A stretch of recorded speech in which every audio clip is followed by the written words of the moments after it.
بالله من الشيطان الرجيم. بسم الله الرحمن الرحيم. آمن الرسول بما أنزل إليه من ربه والمؤمنون كل آمن بالله وملائكته وكتبه ورسله لا نفرق بين أحد من رسله وقالوا سمعنا وأطعنا غفرانك ربنا وإليك المصير.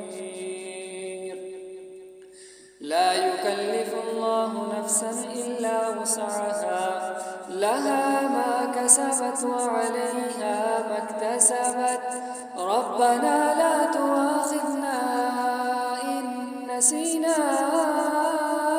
أو أخطأنا ربنا ولا تحمل علينا إصرا كما حملته على الذين من قبلنا ربنا ولا تحملنا ما لا طاقة لنا به واعف عنا واغفر